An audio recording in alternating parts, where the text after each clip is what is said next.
Constituency जो तैयार की थी दलितों की, ओबीसी की, जरा सा ध्यान भटका और उसमें बड़ी सेंधमारी कर ले गई भारतीय जनता पार्टी हरियाणा में। से लड़ने के लिए हिम्मत तो जुटा लोगे, कमीनापन कहां से लाओगे?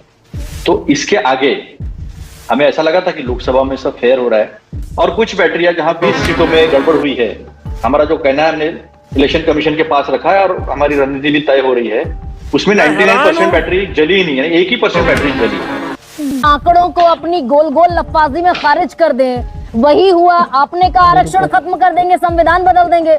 उन्होंने ओबीसी का आरक्षण 15% से बढ़ाकर 27% कर दिया हरियाणा। बारिश शैलजा आखिर तक मैं हैरान हूँ। मुंह फुलाकर बैठी रही, चुनाव प्रचार नहीं किया, संदेश नहीं गया क्या? दलित वोट बैंक एक ही पार्टी की तरफ उंगली दिखाने से पहले ये भी दिखा दीजिए कौन कौन मुंह फुला के बैठा है। या तो मुंह फुलाने के लिए भी जगह नहीं है, या तो आप अतुल लोंडे पाटिल या तो जमीन बचा लीजिए, या फिर भाई उसका दाग मेरे दाग से बढ़िया है। नहीं देखिए, कमीज मेरी कमीज से उजली है, मेरी उजली है, ये कर लीजिए। स्वागत है आप सबका इस चैनल के एक और नए वीडियो में। हरियाणा का विधानसभा चुनाव एक ऐसा चुनाव था जिसको बीजेपी ने खुद ही थाली में सजा करके कांग्रेस के सामने रख दिया था कि लो भैया, सत्ता की चाबी आप ले लो। लेकिन कांग्रेस को क्या कहें, उनको अपने ही घर की परेशानी सॉल्व उनसे ना हो पाई और वो इस चुनाव को हार करके चले आए। अब जो उनके द्वारा गलती हुई है वो अब पूरे देश को मालूम चल गया है। सिंपल से कारण है, केवल जाट लैंड की बात करना, जाट वोटों की बात करना और दूसरे वोटों की ओर ध्यान ही न देना। अंदरूनी के कलह, सभी को सीएम बनना था, बड़े बड़े नेता। और दूसरा जो उनकी कुमारी शैलजा एक बड़ा दलित नेता थे, उन्होंने एंड टाइम पे जहाँ पर उनको एक्टिव होना था वो डीएक्टिवेटेड हो गई और उन्होंने अपनी पार्टी के लिए प्रचार भी नहीं किया, जिसकी वजह से जो नॉन जाट वोट था, जो दूसरी जातियों के वोट थे, वो चले गए पूरे भर के बीजेपी में और ये वो चुनाव हार गए। वैसे इस बात को हम साइड में रखते हैं। अब जब आप चुनाव हार गए हैं तो आप अपनी गलतियों को जनता के सामने खुद ही मान लीजिए, क्योंकि जनता आजकल क्या चाहती है कि आप ईमानदारी से राजनीति करें। अब इन्होंने रोना चालू कर दिया एक बार फिर से, किसका? ईवीएम का। 2024 के लोकसभा इलेक्शन के दौरान क्या हुआ था? बीजेपी 400 का नारा दे रही थी और आके घट के कितने में आ गई? 240 पे। उस समय आपने ये नहीं बोला कि भैया मुझे ईवीएम में शक है। केवल अखिलेश यादव ने यही कहा था कि यदि हमारी 400 सीटें भी आ जाती तो भी हम आपके ईवीएम पर विश्वास न करते। वो एक अलग बात है। लेकिन एक बार फिर से जैसे ही आप चुनाव हार जाते हैं, आप ईवीएम का रोना शुरू कर देते हैं।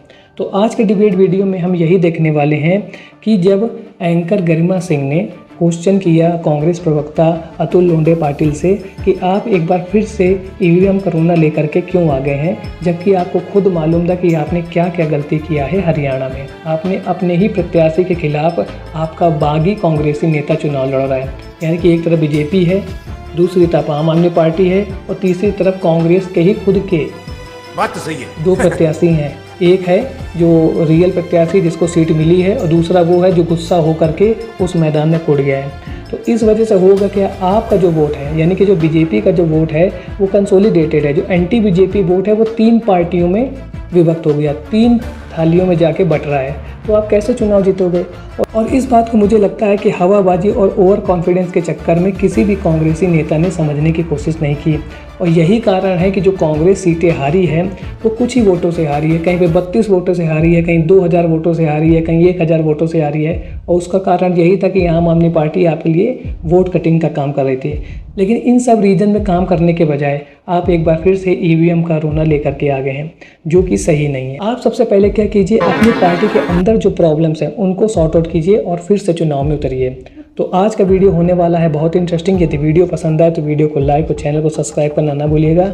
चलिए वीडियो को शुरू करते हैं। अतुल लोंडे पाटिल, ये जो बड़ी मुश्किल से आपने, राहुल गांधी ने भारत जोड़ो यात्रा 1, भारत जोड़ो न्याय यात्रा 2, ये कॉन्स्टिट्यूएंसी जो तैयार की थी दलितों की, ओबीसी की, जरा सा ध्यान भटका और उसमें बड़ी सेंधमारी कर ले गई भारतीय जनता पार्टी हरियाणा में। देखिए गरिमा जी, अहम मुद्दे पर आने से तो पहले कह दूं कि एक चाइना टाउन नाम की मूवी आई थी, मतलब 240 का। उस मूवी में जगीरा नाम का एक विलन था। वो 5 रिटायर्ड आर्मी अफसर से कहता है कि आप मुझसे लड़ने के लिए हिम्मत तो जुटा लोगे, कमीनापन कहां से लाओगे? तो इसके आगे हमें ऐसा लगा था कि लोकसभा में सब फेयर हो रहा है, लेकिन हमें ऐसा लगा था, लेकिन अभी पता चल रहा है कि अभी हिम्मत भी जुटानी पड़ेगी और कमीनापन से भी लड़ना पड़ेगा। मोदी जी की बात नहीं सुनेंगे। तंत्र की जो बात है वो, एक सेकंड अतुल जी, क्या ये आपका लोकसभा में आपने बड़ी मुश्किल से कॉन्स्टिट्यूएंसी तैयार की ना, ये ओबीसी की और दलित की, जिसका फायदा मेरा वही कहना है। आज भी हरियाणा में ओबीसी इन्होंने दलित, काट ढूंढ लिया, आरक्षण आपका बढ़ा दिया। मैं आपको आज भी बताता हूं, ये बढ़ाना चढ़ाना, जिस दिन 400 मिल जाएंगे उस दिन सब कुछ खत्म कर देंगे, ये जनता समझती है। हमने ओबीसी कॉन्स्टिट्यूएंसी SC ST वाली बात नहीं है, हमने जात का कार्ड नहीं खेला है। हमने का बंटवारा बराबर होना चाहिए, सब कुछ अदानी अंबानी को नहीं मिले, सब कुछ एक ही घर में नहीं जाए।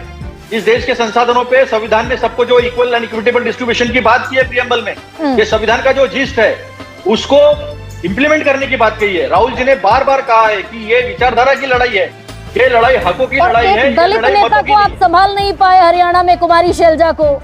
वो आप 12 कैसे बात सितंबर कर को सकते आखिरी रैली करके 26 सितंबर तक गायब हो गई। देखिए शैलजा अपनी जी दलित हमारे, नेता को नहीं संभाल पाए, उनको ऑफर प्रस्ताव मिलने लगे भारतीय जनता पार्टी से, भाई आ जाओ, इधर आ जाओ।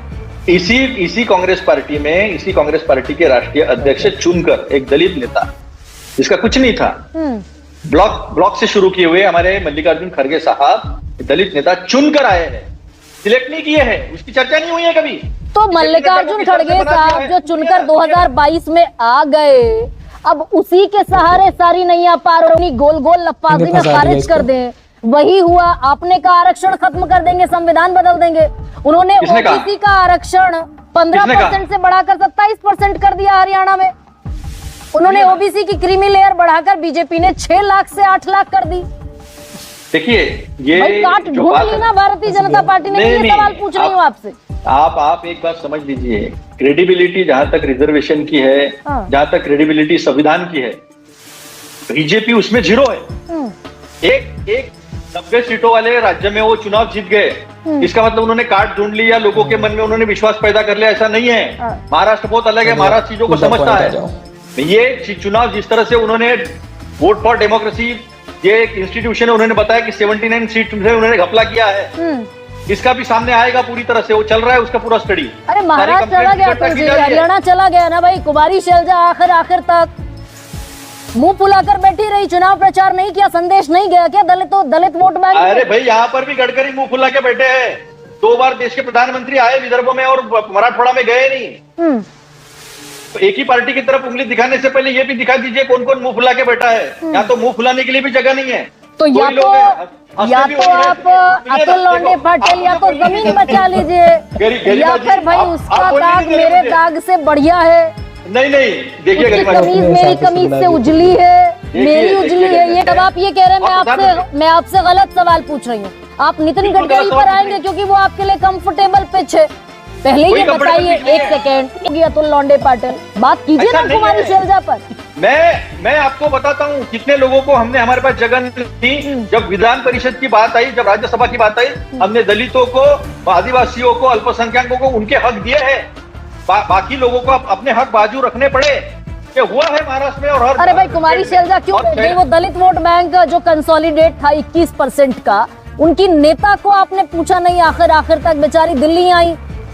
देखिए हमारी नेता, सुनिए, शैलजा जी नेता हमारी केंद्रीय मंत्री रही है, कई बार MP रही है, हमारी बड़ी नेता है। वो थोड़ा बहुत अनबन होती है, लेकिन वो शैलजा जी हमारे साथ थी। एक चर्चा चली थी कि बीजेपी के साथ चली जाएंगी, काफी सारी चर्चाएं बनी, लेकिन शैलजा जी ने 2 टूक बता दिया कि मैं कांग्रेस में ही रहूंगी, क्योंकि मेरे पिताजी झंडे में गए, मैं भी कांग्रेस के झंडे में जाऊंगी। जो दलित 68% नहीं, ये गलत बात है। जब गडकरी जी की बात आई तो पहले मेरे कमीज से तेरी कमीज सफेद कैसी, और जब शैलजा जी की बात आई और हमने सच बात बताई तो फिर नहीं, ये तो गलती है ना। मैं तो ये पूछ रही हूँ, ये ठीक नहीं है गरिमा जी, कोई कॉन्स्टिट्यूएंसी चिटकी नहीं। आज आपसे सवाल, भाई 68% का दलित वोट बैंक आपके साथ था 2024 के लोकसभा चुनाव में, और ये घट गया।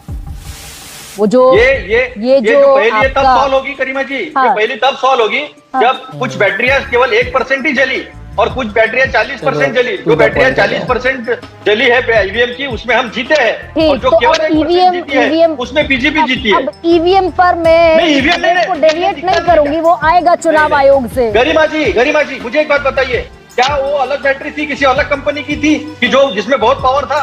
और क्या बात इसलिए नहीं करूंगी क्योंकि आपने तमाम चीजें सुपुर्द कर दी चुनाव आयोग के। अब चुनाव आयोग आपको इनिशिएटिव लेकर बताएगा आज का डिबेट वीडियो देखने के बाद आप एक बात को तो समझ गए होंगे कि जनता कहीं ना कहीं बीजेपी से गुस्सा है, लेकिन कांग्रेस पार्टी की खुद की गलती की वजह से भी बीजेपी चुनाव जीतने में सफल हो जा रही है। और यदि कांग्रेस अपनी गलतियों को सुधारेगी नहीं, जो उनके अंदर नेताओं के अंतर कलह है, इंडी गठबंधन के घटक दलों के साथ समय समय पर सीट शेयरिंग ना करना, ये वो कारण है जो कांग्रेस के हार का कारण बनते हैं हर एक चुनाव में। तो यदि कांग्रेस इन पॉइंट्स पर काम करेगी, इन इश्यूज पर काम करेगी, तो डेफिनेटली उसको आने वाले महाराष्ट्र और झारखंड के इलेक्शन में सफलता मिल सकती है। आज का वीडियो आपको कैसा लगा कमेंट सेक्शन में ज़रूर बताएं। मिलता हूँ ऐसे एक और नए इंटरेस्टिंग वीडियो में, तब तक के लिए थैंक्स फॉर वॉचिंग।